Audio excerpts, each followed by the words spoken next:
Friends, please subscribe my channel Swapna Anand vlogs. ఇప్పుడు మనం అటుకుల తాలింపును తయారు చేసుకుందామా. Ready to watch.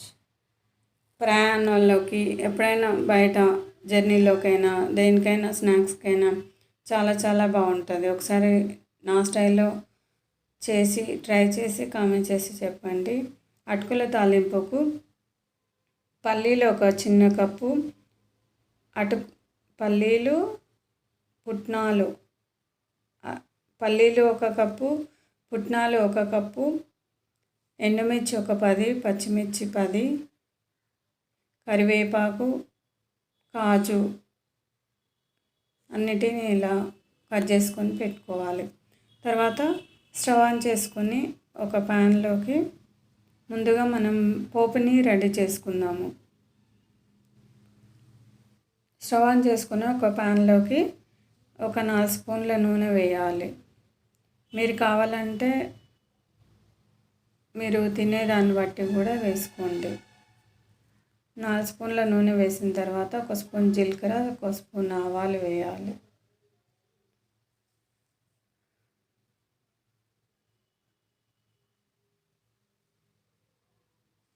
జీలకర్ర ఒక స్పూన్ పసుపు కూడా వేయాలి. చిన్న స్పూన్ అయితే 2 స్పూన్లు వేయండి, పెద్ద స్పూన్ అయితే 1 స్పూన్ అయితే సరిపోతుంది. తర్వాత మనం కట్ చేసి పెట్టుకున్న పచ్చిమిర్చి, పొడవు కట్ చేసి పెట్టుకున్న పచ్చిమిర్చిని కూడా వేయాలి. తర్వాత ఒకసారి బాగా కలుపుకోవాలి. తర్వాత ఒకదాని వెంబటి ఒకటి వేస్తూ ఉండాలి. కరివేపాకు కూడా వేయాలి. సన్నగా కట్ చేసి పెట్టుకున్న కరివేపాకును వేయాలి. తర్వాత కాజుని ఇలా 2 ముక్కలుగా కట్ చేసుకొని వేసుకోవాలి. తర్వాత ఎండుమిర్చిని కూడా 2 ముక్కలుగా కట్ చేసుకొని వేసుకోవాలి. తర్వాత పుట్నాలు, పల్లీలు అన్నిటిని వేసుకున్న తర్వాత మంటని చిన్న మంట మీద పెట్టి ఇలా కలుపుతూ ఉండాలి. మాడనివ్వకుండా కొంచెం గోల్డెన్ కలర్, కొంచెం కలర్ వచ్చే వరకు ఫ్రై చేసుకోవాలి. ఎందుకంటే మాడిపోతే టేస్ట్ అనేది మారిపోతుంది.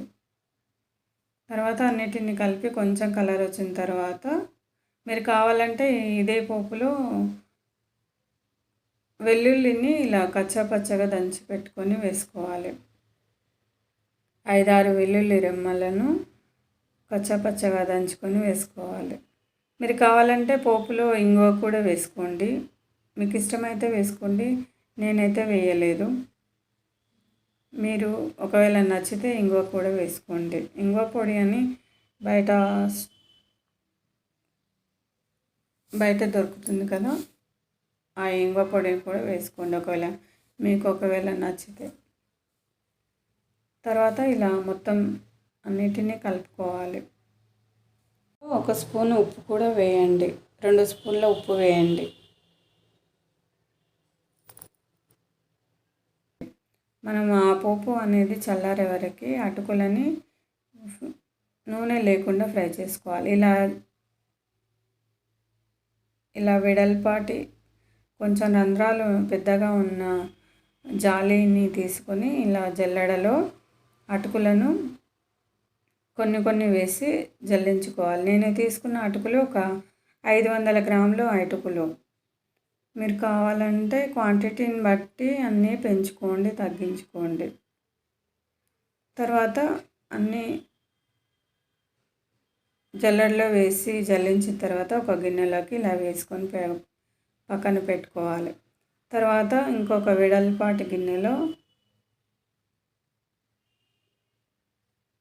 స్టవ్ ఆన్ చేసుకొని ఒక గిన్నెలోకి అటుకులను చిన్న మంట మీద కొంచెం కలర్ వచ్చే వరకు అటుకులను పట్టుకొని ఇలా చేతితో నలిపితే క్రిస్పీగా అనిపిస్తే,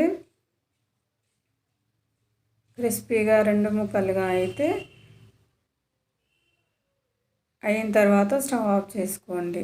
అప్పటి వరకు చిన్న మంట మీద పెట్టి నిదానంగా స్పూన్ సహాయంతో నిదానంగా కలుపుకొని కొంచెం కలర్ వచ్చే వరకు ఫ్రై చేసుకోవాలి. అడుగు కొంచెం మాడకుండా చూసుకొని చిన్న మంట మీద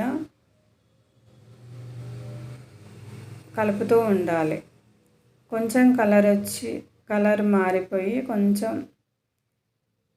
కొంచెం అటుకులు అనేది ఇలా పట్టుకొని ఇలా అంటే క్రిస్పీగా అనిపిస్తే స్టవ్ ఆఫ్ చేసుకోండి. తర్వాత మనం రెడీ చేసిన పోపును కూడా వేసుకోండి. మీరు కావాలంటే పోపులో ధనియాల పొడిని కూడా 1 స్పూన్ వేసుకోండి. ఇంకా టేస్ట్ ఇంకా కావాలంటే 1 స్పూన్ చక్కెర కూడా వేసుకోండి. తర్వాత ఆ పోపుని మొత్తం ఇలా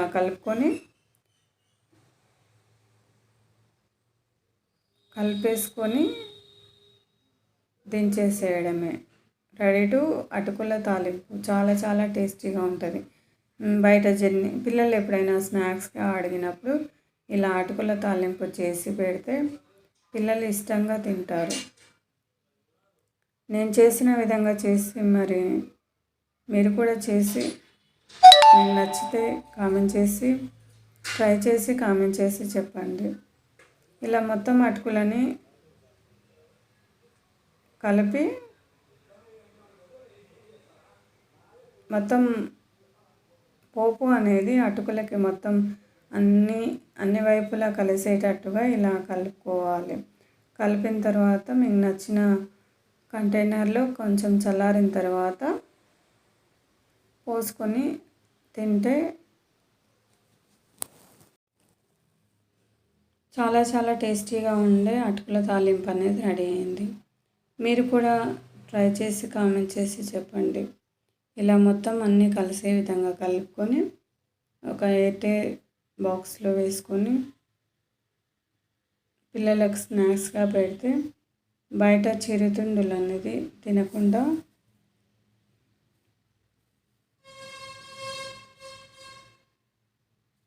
చాలా చాలా టేస్టీగా ఉండే అటుకుల తాలింపు అనేది రెడీ అయింది.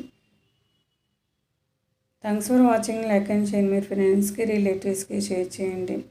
మా వీడియోస్ నచ్చితే ఖచ్చితంగా సబ్స్క్రైబ్ చేసుకోండి, షేర్ చేయండి మీ ఫ్రెండ్స్కి.